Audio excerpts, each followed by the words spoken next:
¿Qué onda? Espero estén bien, bienvenidos. Hoy nos remontaremos al pasado, a un suceso histórico muy importante en la historia de este país, la independencia de México. Soy Sofía, estás escuchando el podcast Un poco de todo.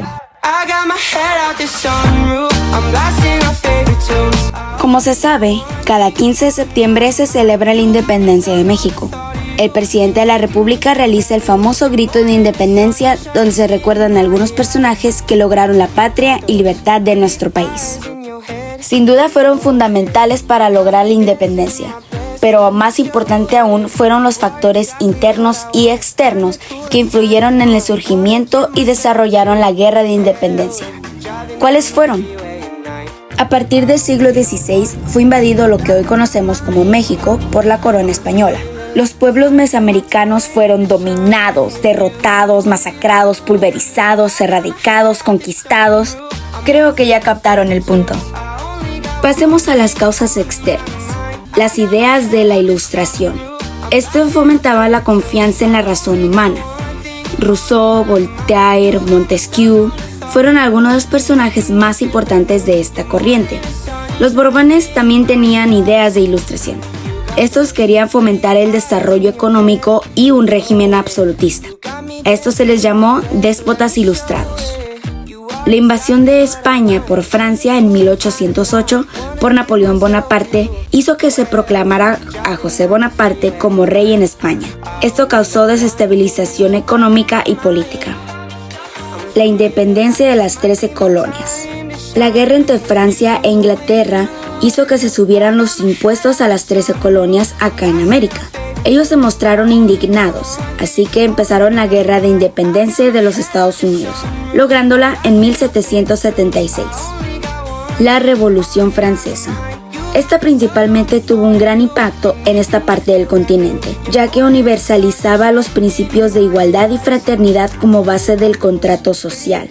Buscaba el fin de la monarquía absolutista y así surgiendo el Estado moderno. En 1789 surgió la Declaración de los Derechos del Hombre y el Ciudadano. Durante este periodo, Nueva España estaba en crisis. Estos hechos históricos influyeron y motivaron las ideas que ya prevalecían aquí en México. Pasemos a las causas internas. Las reformas borbónicas buscaron modernizar España y sus colonias. Traían con ellos una nueva concepción del Estado. Unas reformas que se propusieron fue la división del reino por intendencias para la eficacia de la administración, el reordenamiento del Tribunal de Cuentas y la Real Hacienda para el cobro y recolección de impuestos, los monopolios del Estado, el control de la actividad comercial, especialmente de la minería, la institucionalización de un ejército y la libertad de comercio, donde se abrieron nuevos puertos. Otras dos medidas adoptadas por los Borbones fueron la expulsión de los jesuitas por su actitud independiente y obediencia total al Papa antes que el rey, y la Real Cédula, que obligó a la Iglesia a prestarle dinero a la corona. La Constitución de Cádiz separaba a la Iglesia del Estado en España. Insurrecciones populares.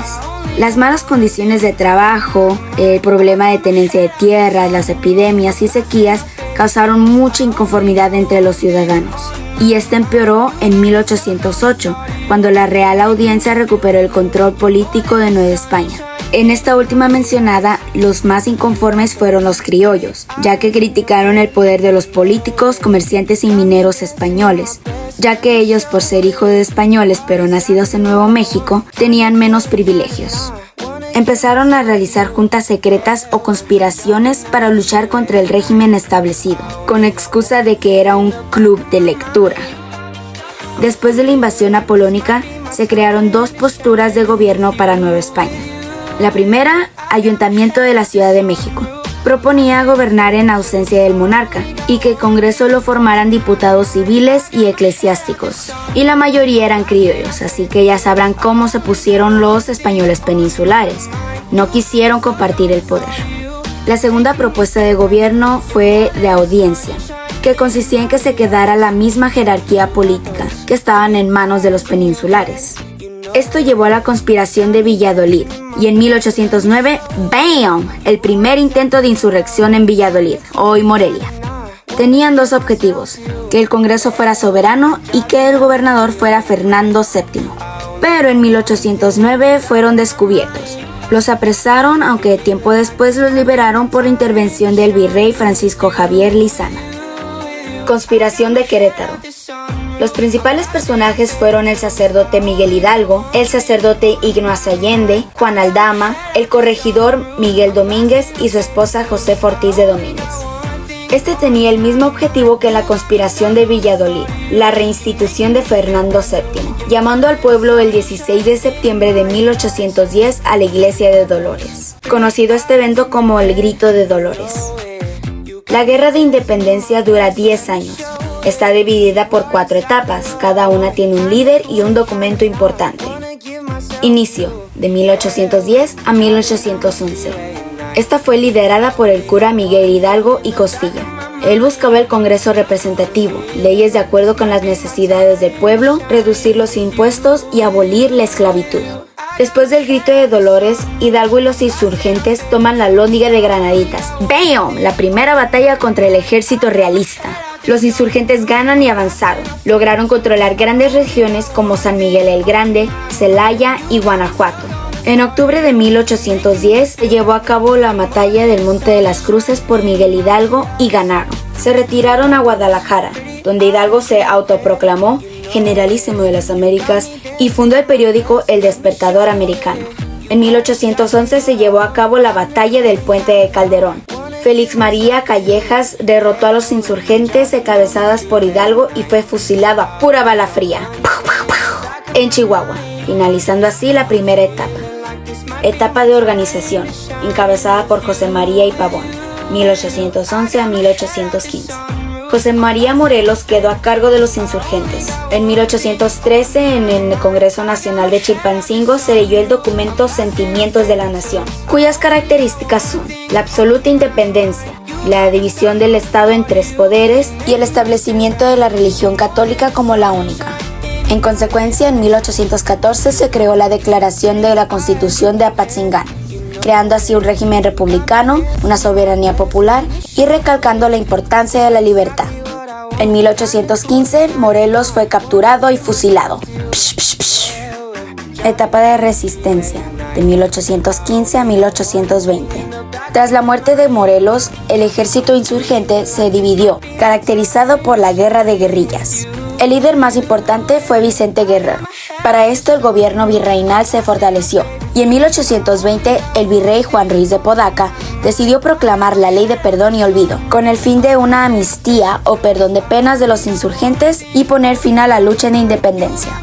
Ese mismo año, Fernando VII se vio obligado a respetar la Constitución de Cádiz. El clero novohispano buscó mantener sus propiedades, así que decidió organizar la conspiración de Profesa y unirse a la causa independentista. Última etapa. Etapa de consumación, 1820 a 1821.